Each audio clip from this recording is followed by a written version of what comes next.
Alright, I guess I go now. Alright, hello everyone. I am SuperViperT302, and this is going to be Pack and Roll Remix. So, quick little heads up before we get started, just to kind of explain what this game is, since you've probably never heard of it. So, Namco originally released a game in 2005 for the DS called Pack and Roll. This is sort of an updated version of that was originally released for the Namco Museum Remix and Namco Museum Mega Mix version, compilations on the Wii. This game is actually going to be re-released next year on Pac-Man Museum Plus, so that's kind of a nice thing to point out. So anyway, let's just go ahead and get started in 3, 2, 1, go! So, since Pac-Man is a limbless ball in this game, his movement options, your movement options are very limited. You can obviously just roll around, but then you also have this boost that you can get by shaking the Wii remote, and that will give Pac-Man an increased amount of speed in whatever direction you happen to be holding at that point in time. And in addition to that, it also allows you to break open boxes, which will be required in several different places in the run. And the main goal of every single stage is to get to the goal platform, and in most stages that will involve getting past these green barriers known as Galvez gates, which require a specific number of Pac dots to get past. And most of the time they aren't skippable, but some of them are going to be skippable later on. But for the most part, the routing in this game is just getting the minimum amount of Pac dots required while also minimizing backtracking and going out of your way. So, another big piece of movement tech is actually this break ability that you can get by pressing either the B or Z buttons. That will instantly stop Pac-Man's momentum, which means that if you're able to utilize it properly, you can actually continuously redirect Pac-Man's momentum in several different directions by using the break feature and then boosting. And that's very hard for a human to do, but if you watch the tasks of this game by Mavi, which I would recommend doing immediately after this run, the movement is just absolutely insane. And the skill ceiling in this game is much, much higher than what I'm showing off here.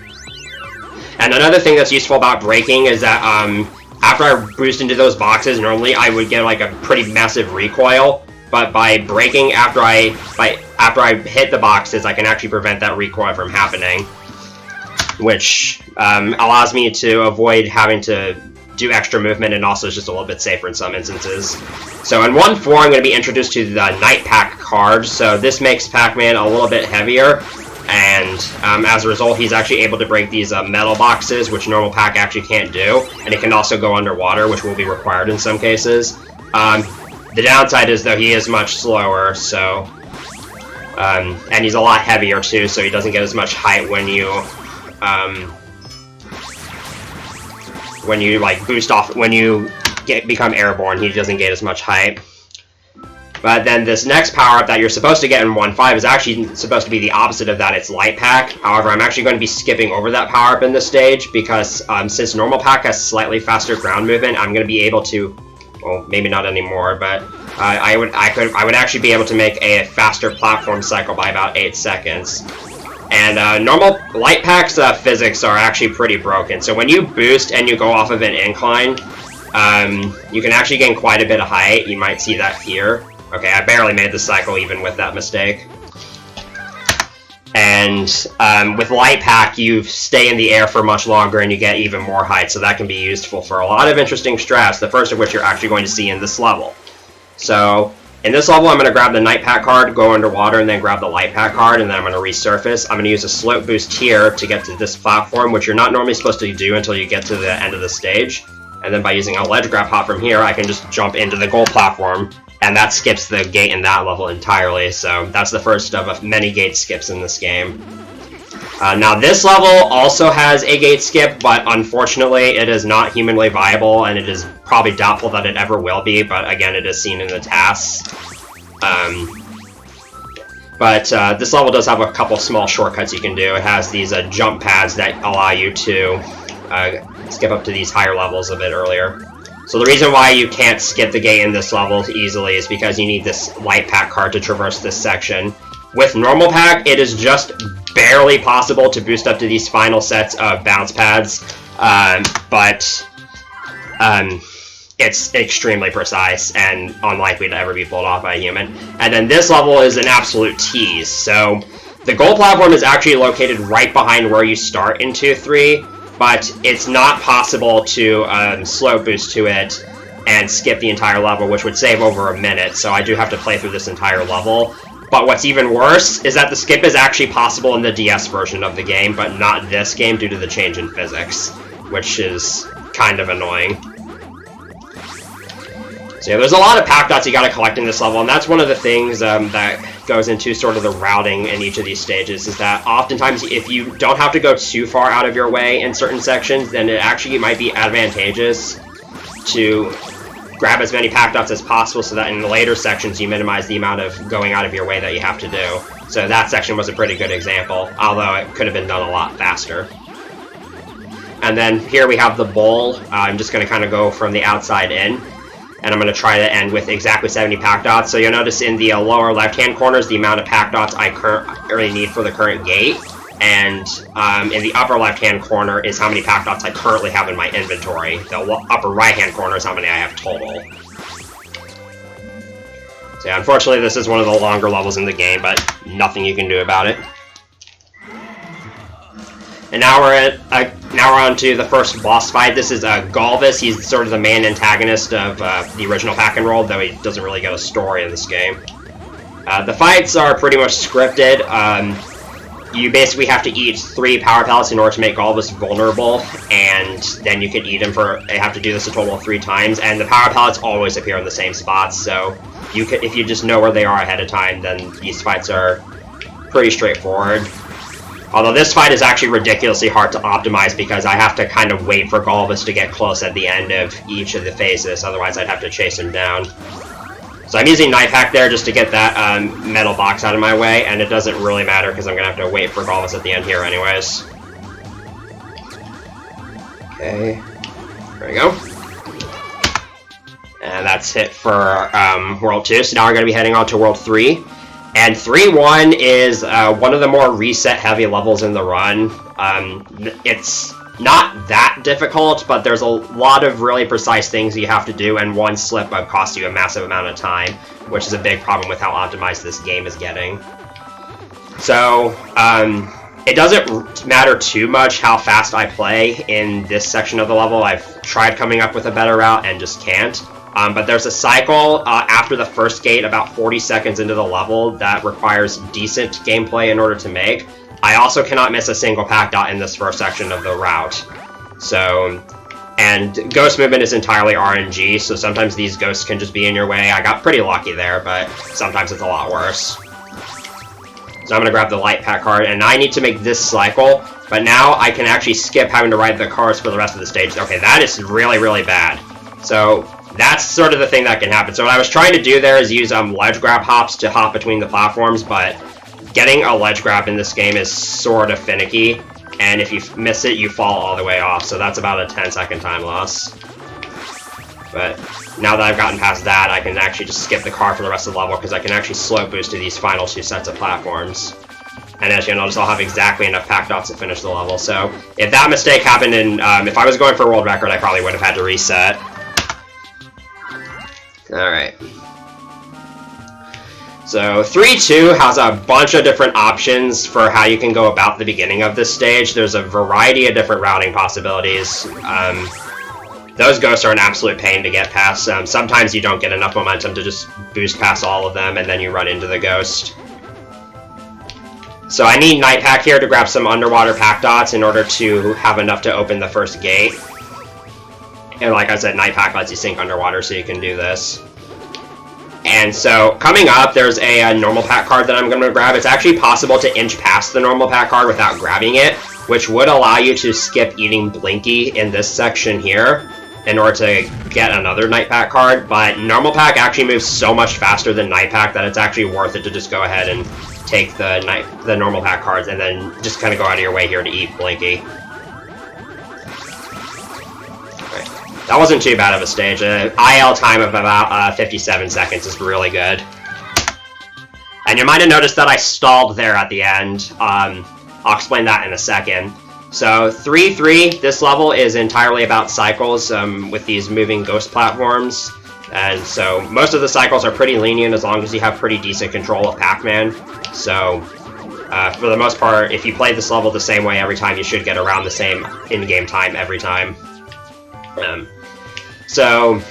And also, most of this level is just going to also involve a bunch of waiting as much as possible, such as in this section.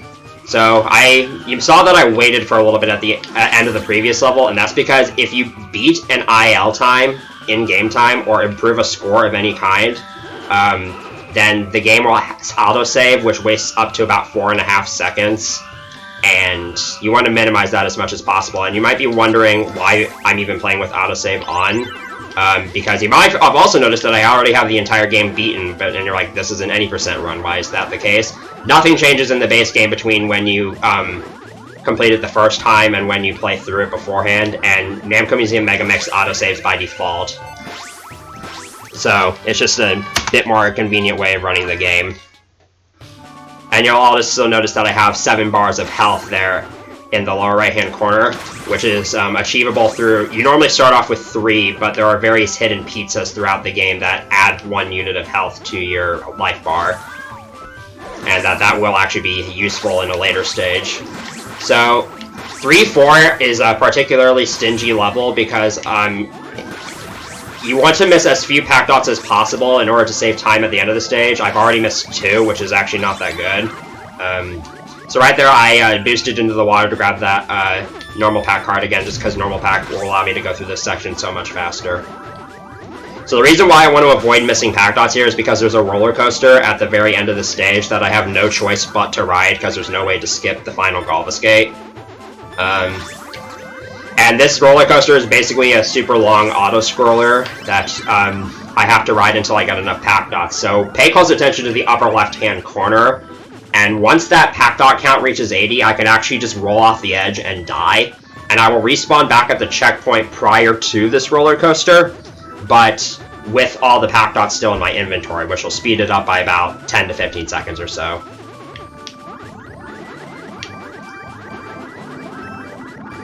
However, because my life count changed from when I started the level, that's also going to introduce an autosave. So dying in this game often loses more time than just the amount of time it takes from a death, so you want to avoid that as much as possible.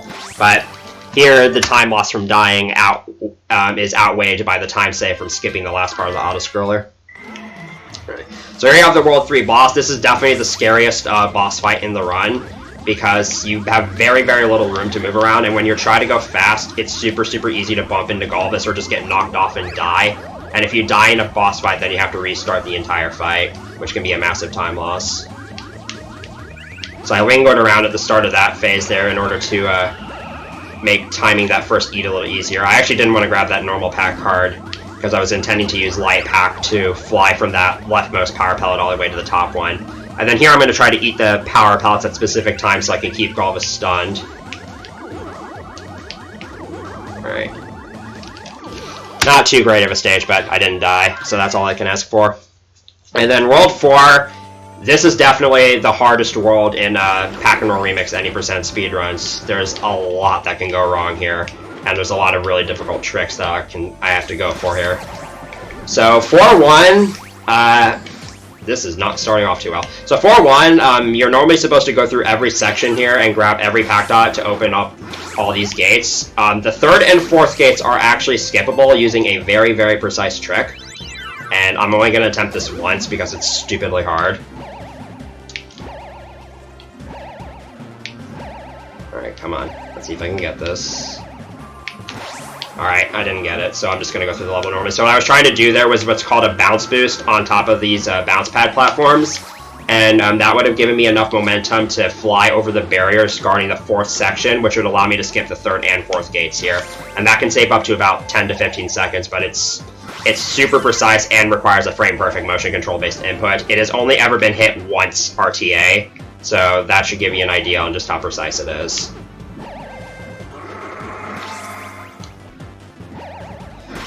So that ended up being a pretty big time loss, but it's not a huge deal. At least I tried.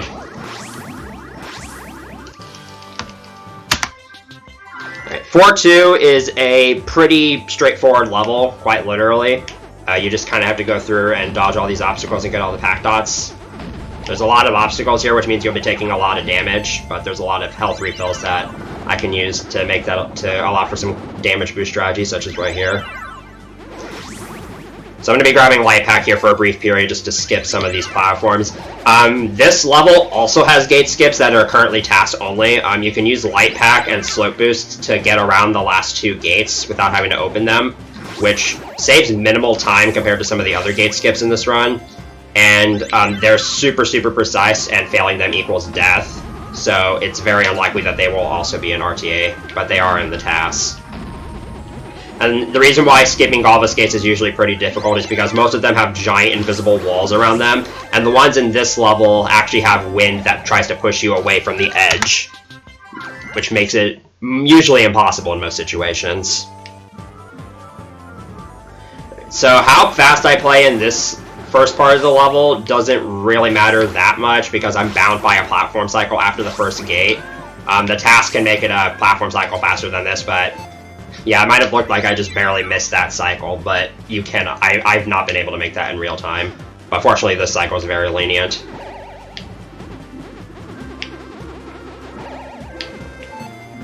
And coming up, we might have one of my favorite sequences in the whole run. I'm going to get kind of recoiled back by that bounce pad there. Boost off to the second one. And I'm going to try to get to exactly 55 pack dots to open the final gate. Alright, that was pretty good. Alright. So next up is 4-4. So this is sort of a long downward spiraling path. You would think that a level like this would be super prone to big shortcuts because you could just like fall from a higher section to a lower section. And there are going to be levels later in the run that use this mechanic because you will actually be able to dodge death planes. But due to the way death planes work in this game, which we don't quite fully understand, we have only ever been able to find one shortcut in this level, and it's actually coming up right here. This is actually pretty precise. So let's see if I can pull this off. That's not going to work, I don't think. Oh wow, that actually did work. Yeah, that is way, way more precise than I just made it look. And that cuts a little over an entire corner out of the stage. And yes, that is the only shortcut we've ever been able to find here. This level in general is just stupidly hard, because if you die anywhere, the checkpoints are super spread out. So, dying here usually kills any world record or PB-paced run. And there's a lot of really precise boosting you gotta do around a bunch of tight corners with slope geometry that can just throw you into oblivion. Alright. Not a perfect stage, but we'll go with it. Okay, and now 4-5. So 4-5 is going to make heavy abuse of the bounce boost glitch that you saw me try in 4-1. This was a glitch found by accident by Joester98. So when you boost on the first frame, you come into contact with either a bounce pad or lava, then you will actually enter the boost state and gain the momentum from boosting. And this can actually be used quite a bit in this level to speed up huge sections of it. So first of all, right here, I can use it to skip a bunch of these bounce pad platforms. And keep in mind, this is a frame-perfect motion control-based input every single time I do this. And then here I can use lava boosting to skip around some of these falling towers.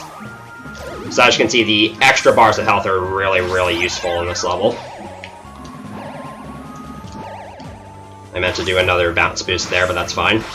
Right, this is a pretty difficult set of lava boosts right here.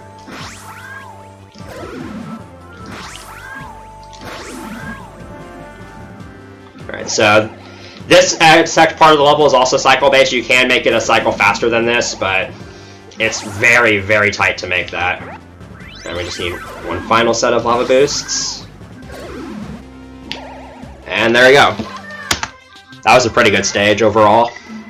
Alright, so the World 4 boss fight is got a bit of RNG in it, because which way Galvez rotates the platform in this first section, in this first phase is random. You can sort of mitigate it by slope boosting to those power pellets early, but it's still pretty precise. And then there's a somewhat precise trick I'm going to try here. Nice. So by slope boosting to that lower left power pellet early, I can eat Galvez on I can finish the second phase a little bit quicker. But because the platform hasn't fully finished reorienting itself, that can also help the third phase go by a little bit quicker. That was really, really good. Those were really good second and third phase. Okay, so World 5 here is actually exclusive to the Wii release of this game, to the remix variant of this game, and every single level here is broken. So this first level, as you can see, the gold platform is actually located right next to where you start, but Namco was smart when they designed this level, so they increased your increased the rate at which your gravity affects you when you try to fall near where the gold platform is. Now, with a task, you can circumvent this as normal pack, but that maneuver is too precise for humans, so instead we have to go through that first gate and get light pack so we can do this. And that skips the second and third sections of the level. It saves about 50 seconds. And so now for these next two levels, I will be able to utilize falling to get around the death planes in order to reach lower sections of the level early. And then this level has the another gate skip here. Oh, I'm going to do a slope boost here and die. This is a little bit precise. There's multiple ways you can skip the gate in this level. There we go. So here's the autosave that I was talking about. And now 5-3. I'm just going to kind of let this speak for itself.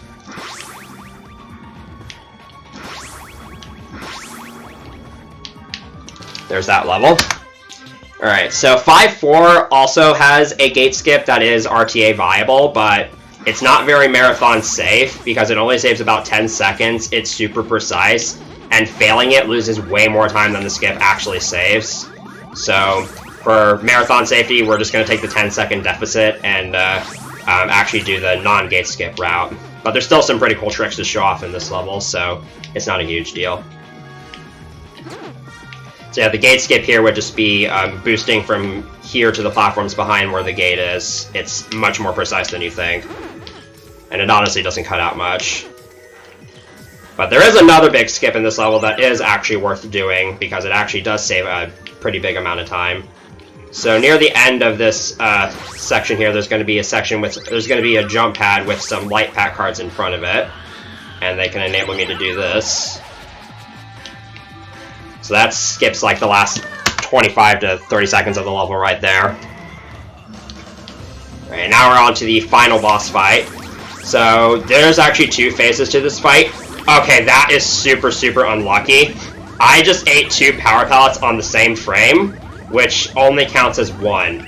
Now, I actually don't know how to back this up. Okay, we're just going to actually re-enter the stage.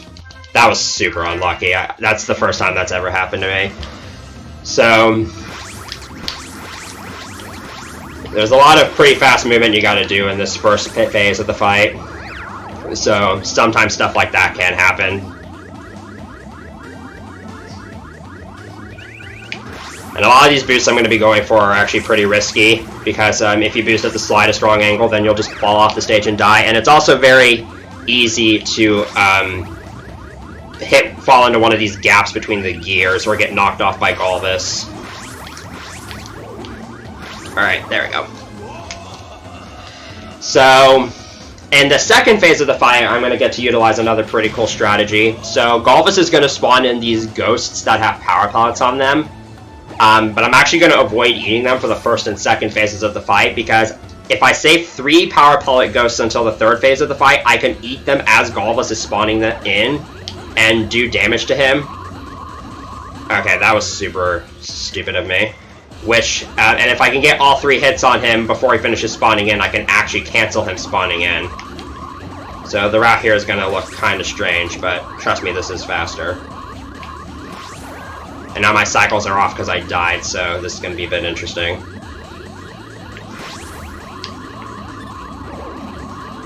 Alright. I'll make it back. Alright, we're good. So time is going to be coming up here pretty shortly. It's just 1, 2, 3, and done. Time. So my timer says 23:49. That was with about 40 seconds lost on that final segment, but that's just how this game works. Sometimes the world record is a 22:12 by me, which is potentially beatable in the coming weeks. So please run this game. Nobody runs this game except for me. It is going to be, again, it is going to become a lot more readily available next year on Pac-Man Museum Plus, which will be released on several different platforms. So if that interests you, join the Pac-Man Discord, ask me whatever you want, and yeah, there you go. So thanks for watching. I will